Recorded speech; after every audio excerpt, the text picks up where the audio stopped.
So student good morning. पिछले दिन हम लोग क्वेश्चन नंबर 10 तक ख़त्म किए थे और आज हम लोग क्वेश्चन नंबर 11 से हम लोग स्टार्ट करेंगे। पिछले दिन हम लोग जो है उसमें 2 रूल आपको बताए थे। जैसे पहला रूल आपको ये बताए थे कि किसी एक वस्तु का अगर हमको कॉस्ट फाइंड आउट करना होता है तो उसको हम मल्टीप्लाई डिवाइड करते हैं। एक वस्तु का अगर कॉस्ट फाइंड आउट करना होता है तो डिवाइड करते हैं, और अगर मेजॉरिटी में होता है, बहुत अधिक होता है, तो उसमें हम लोग मल्टीप्लाई करते हैं। दूसरा जो रूल बताए थे उसमें ये बताया था कि किसी भी स्टेटमेंट को लिखने पर जिसके बारे में पूछा जाए, जैसे हम लोग को क्वेश्चन नंबर 10 को अगर देखें तो यहाँ पर हाउ मेनी बनानास पूछा था, मतलब नंबर ऑफ बनानास, इसलिए हम लोग जो है 4 दर्जन को लास्ट में रखे थे। उसी तरह यहाँ भी क्वेश्चन नंबर 11 में भी हम देखेंगे कि यहाँ पर 18 चेयर्स, इसका कॉस्ट हमको 22,770 दिया हुआ है, और यहाँ पूछ रहा है how many such chairs can be bought, मतलब कि कितना चेयर्स, यहाँ भी हमको नंबर ऑफ चेयर्स पूछ रहा है। तो यहाँ पर हम लोग इस तरह स्टेटमेंट को सजा कर लिखेंगे, इस तरह अपने भाषा में बांध कर लिखेंगे जिसमें कि 18 चेयर्स लास्ट में आ जाए। जैसे इसमें देखना है, यहाँ पर हम लिखे हैं जैसे क्वेश्चन नंबर 11 के लिए कि in rupees 22,770 chairs can be bought, यहाँ पे लिखा हुआ है।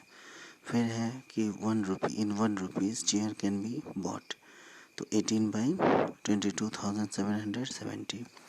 और फिर हम लोग लिखेंगे कि इन 10,120, जो कि यहाँ पर हमारे बुक में जो क्वेश्चन है,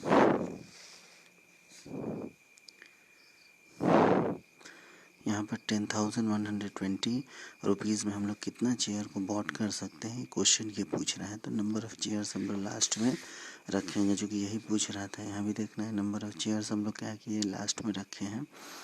और फिर इस तरह से हम लोग जो है 10,120 रुपीज़ में हम लोग कितना चेयर को बॉट कर सकते हैं।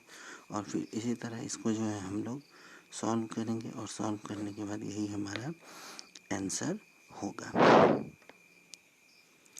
सो स्टूडेंट, अब हम लोग क्वेश्चन नंबर 12 को देखेंगे। यहाँ पर जो एक कार है वो 195 किलोमीटर ट्रैवल करती है 3 आवर्स में।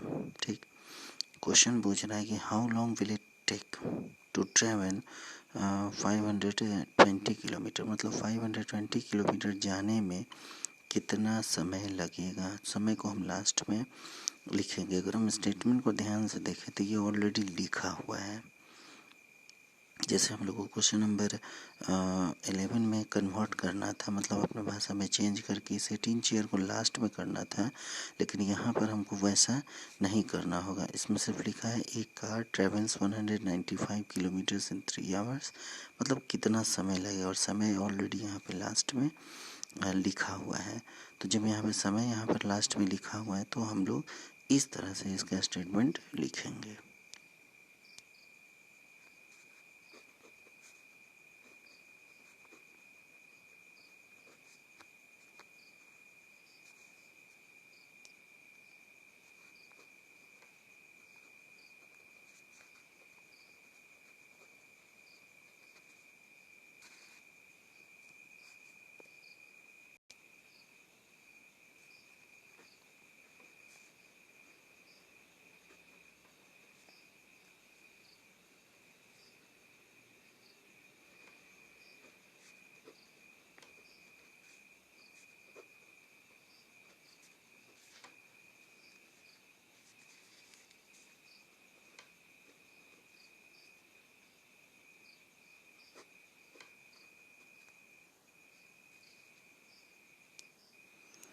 सो स्टूडेंट, इस तरह हम लोग जो है क्वेश्चन नंबर 12 में यहाँ पर 195 किलोमीटर, जो कि 3 आवर्स में एक कार ट्रैवल करती थी, तो 1 आवर्स का पहले हम लोग कैलकुलेट कर लिए। यह 65 किलोमीटर पर आवर था। अब इसके बाद हम लोग को 520 किलोमीटर का कैलकुलेट करना है तो हम लोग जो है 520 पे 65 से डिवाइड करेंगे और यही 800 जो है 8 आवर्स ये हमारा टाइम आएगा। मतलब 8 आवर्स का समय ये कार 520 किलोमीटर जाने में 8 आवर्स का समय लेगी। ठीक इसी तरह हम लोग क्वेश्चन नंबर 2 भी इसी का 2 नंबर भी बनाएंगे कि यहाँ पर पूछ रहा है how far will it travels in 7 hours. मतलब ये कि ये कार जो है अब 7 आवर्स अगर कंटिन्यू रन करे तो ये कितने किलोमीटर डिस्टेंस ट्रैवल करेगी। तो हम लोग जो है यहाँ पर क्वेश्चन नंबर 1 में जो है यहाँ पर क्वेश्चन नंबर 1 में जो है ऑलरेडी निकाल लिए हैं कि 1 आवर में ये 65 किलोमीटर डिस्टेंस कवर करती है। ठीक है, तो 7 आवर्स के लिए। तो क्वेश्चन नंबर 2 के लिए जो है हम लोग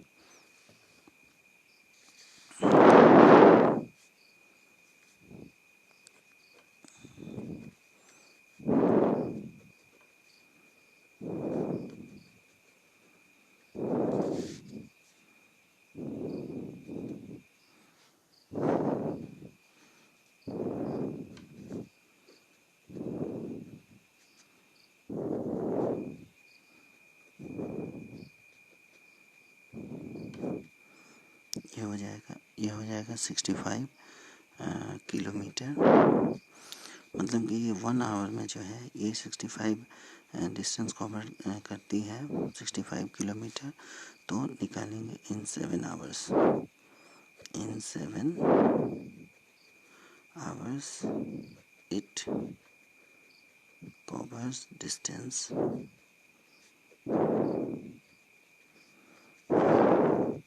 अब यहाँ पर हम पहले भी बताए थे कि अधिक के निकालने के लिए हम लोग मल्टीप्लाई करते हैं।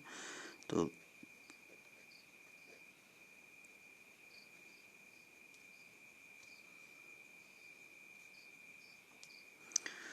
स्टूडेंट क्वेश्चन नंबर 13 भी इसी तरह बनेगा। ये ट्रिक अगर हम जान लेंगे तो सारा क्वेश्चन उसी तरह बनेगा। जैसे यहाँ भी उसी तरह कह रहा है कि एक लेबर जो है वो 1980 रुपीज़ को 12 डेज़ में अर्न करता है।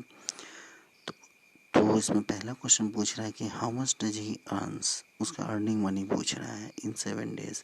तो अर्निंग मनी को हम लोग लास्ट में कर देंगे।